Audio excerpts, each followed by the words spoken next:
እማምላክ ወላዲተ አምላክ ምስክሬ ናት። ይቺን ቤተ ክርስቲያን ገለው ልጆቿን ተስፋ አስቆርጠው ማተብ አስበጥሰው ከመንገድ እንድንወጣ ብዙ ስራ የአይሁድ ጭፍሮች እየሰሩ ነው።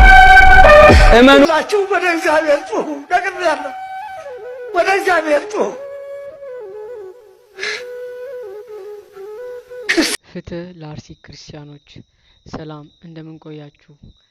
በዚህ ቻናችን እንደሚታወቀው የክርስትናን ትምህርት የምናስተምርበት ነበረ። በእንደዚህ አይነት ቪዲዮ ባልመጣ ደስ ይለኛል። ነገር ግን ሰሞኑን በጣም በክርስቲያኖች ላይ እየተፈጠረ ያለው የሚያሳዝን ድርጊት ነው። ከዚህ ጋር ይህ ሁለተኛ ቪዲዮ ነው። የመጀመሪያውም አለ አንዳንድ መረጃዎችን ያጋራውበት። እናም ዝም ማለት አንችልም። ፕሊስ እባካችሁ ድምጻችንን ለአርሲ ክርስቲያኖች እናሰማ። ነገ ይሄ ነገር በእያንዳንዳችን ቤት መፈጠሩ የማይቀር ነውና ፕሊስ ድምጻችንን እናሰማ። በአሁኑ ደግሞ አንዳንድ የወጡ መረጃዎችን እናያለን።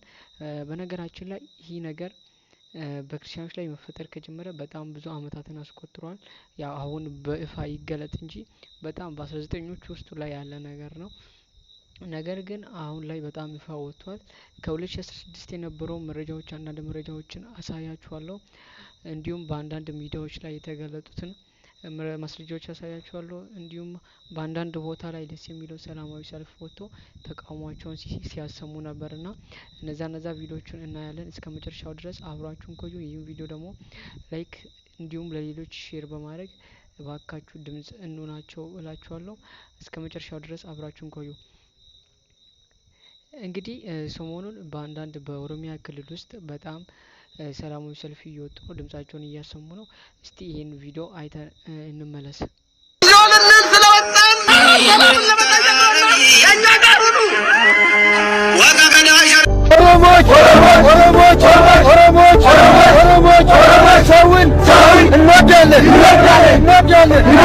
እጅግ በጣም አስደሳች ዜና በኦሮሚያ የሀገር ሽማግሌዎች፣ አባገዳዎችና ደስንቄዎች እንዲሁም ወጣቶች ማንም በቤቱ የቀረ አልነበረም። ህዝቡ ግልብጥ ብሎ መውጣት በአርሲ የተደረገውን የኦርቶዶክሳን እልቂት በሞገዝ ከሰውነት ይወጣ በፈጣሪም እጅግ በጣም የተጠላ አሳፋሪ ድርጊት ነው። እኛን የኦሮሞ ህዝብ አይወክለንም።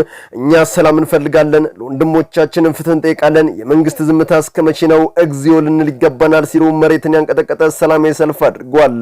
ዛሬም የአርሲ ወገኖቻችን ደም እየጮህ ይገኛል። ኦርቶዶክሳን ባካችሁ ይህ ቪዲዮ በመላው ዓለም ላይ እንዲሰራጭ በግፍ ያለቁት ኦርቶዶክሳን ወንድሞቻችን ፍትህ እንዲያገኙ ላይክ እና ሼር በማድረግ ኃላፊነታችሁን ተወጡ ለማለት ፈልጋለሁ። እግዚኦ ልንል ስለወጣን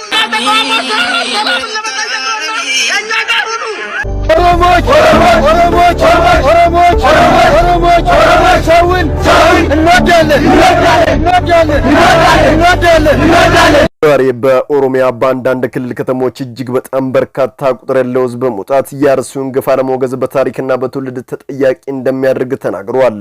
በሰልፉም የሀገር አባገዳዎችና ደስንቄዎች እንዲሁም ወጣቶች ማንም በቤቱ የቀረ አልነበረም።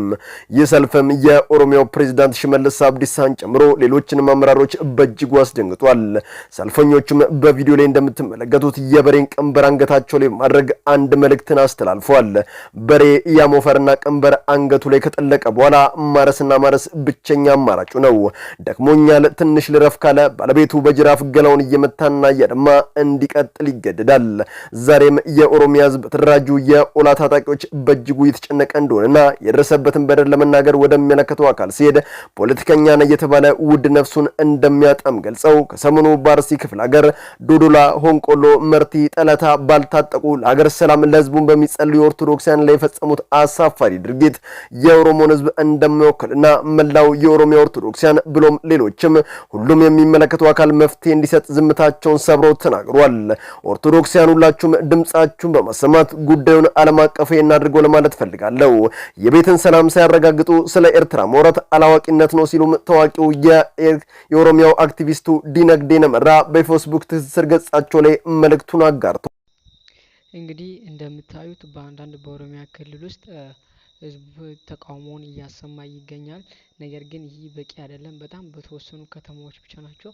ኢቭን ኢትዮጵያ ውስጥ ካሉት ከተሞች አንጻር በጣም ኢቭን 0 ምናምን የሚባል ፐርሰንት ብቻ ነው። ነገር ግን ይሄ ሁሉንም ኢትዮጵያዊ የሚመለከት ነው። በየሁሉም ከተማ በየሁሉም በየቦታው በአማራም በትግራይም በደቡቦችም በሌሎች በኦሮሚያ ክልል ውስጥም ሊካሄድ የሚገባ ነገር ነው። እናም ይህ ድርጊት መፈጠር ከጀመረ በጣም ብዙ አመታትን አስቆጥሯል። ነገር ግን በቅርቡ ያሉ አመታቶችን ስናይ ከ2016 ስንጀምር በጣም ብዙ ክርስቲያኖች እንደተገደሉ እናያለን። እንደዛውም በ2017ም በጣም ብዙ ክርስቲያኖች እንደተገደሉ ንጹሃን ህጻናት ዜጎች እንደተገደሉ እናያለን። እንደዛውም በ2018 በዚሁ አመት ደግሞ በጣም ብዙ ክርስቲያኖችን ተገድለዋል። እንደዛውም ደግሞ በቢቢሲ የመዘገበው ወይም ውጭ ሀገር ያሉት የአማራ ቻናሎች እንደመዘገቡት ከሆነ ይህ ነገር በጭራሽ ሊፈጸም የማይገባ ባለፈው ሳምንት ውስጥ ወደ 30 የሚሆኑ ክርስቲያኖች ላይ በጣም አስከፊ የሆነ ጉዳት ደርሷል። እና ይህን ነገር አብረን ልንቃወም ይገባል።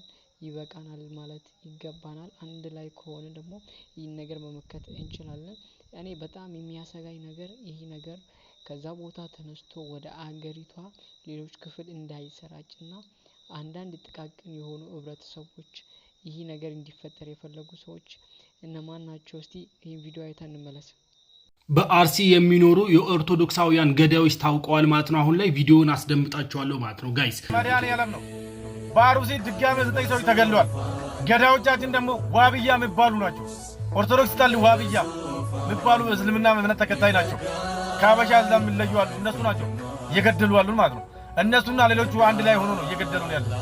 እውነቱ ይሄ ነው። በቃ ምንም መሸሻ አያስፈልግም። ገዳዮች ዋብዮች ናቸው ተብሏል። ዋብዮች ማለት ከዚህ በፊት ደግሞ በሀጂ ኡመር እንድሪስ ሞት ላይ ራሱ እንኳን ሞቱ ብለው ሲሳለቁ የነበሩ ናቸው። እንግዲህ እንደሰማችሁት እነዚህ ገዳዮች ዋብያ ይባላሉ። ምንም ነገር ስራቸው የማይጥም መጥፎ ሰዎች ናቸው። በሀጂ ሙፍቲ ግድያም ጊዜ የተደሰቱ ሰዎች ናቸው። እነዚህ ሰዎች የሌላ እምነት ተከታይን ለማለት በጣም ይከብዳል። እነዚህ ሌሎች ከጸረ ጸጥታ አካላቱ ጋር በመተባበር ነው ይሄን ድርጊት እየፈጠሩ ያሉት። ነገር በየሌሎቻችን እምነትም ሊደርስ ስለሚችል እባካችሁ ይሄን ድርጊት ኢትዮጵያ የተባለ ዜጋ ሁላ አብረን እንቃወሙ። የዓለም መንግስታት ድምጻችንን እንዲሰሙ የሁላችንም ድምጽ አስፈላጊ ስለሆነ በምንጠቀመው በማንኛውም ሶሻል ሚዲያ ላይ ፍትህ ለአርሲ ክርስቲያን እያላችሁ በምትችሉት አቅም ተቃውሟቸውን እንድታሰሙ በአክብሮት ጠይቃችኋለሁ። እንዲሁም ደግሞ በእንደዚህ አይነት ተልካሻ ወሬ ብቻ ሌሎችም ሰላምን የሚበትኑ ነገሮች እንዳይነሱ በጣም ስጋት አለብን። እባካችሁ ለሀገራችን ሰላም ፍቅርን እንጸልይ። ለሞቱት ወገኖቻችን ፈጣሪ ገነትን ያዋርስልን። እንዲሁም ደግሞ ዘመድ ወገን የሞተባቸውን ለሁላችንም ፈጣሪ መጽናናትን ይስጥልን። አመሰግናለሁ። ይህ ቪዲዮ ብዙ ሰዎች ጋር እንዲደርስልን አድርጎ ፍትህ ለአርሲ ክርስቲያን እያላችሁ ደግሞ ኮሜንት ላይ ጻፉልን። ፍትህ ለአርሲ ክርስቲያን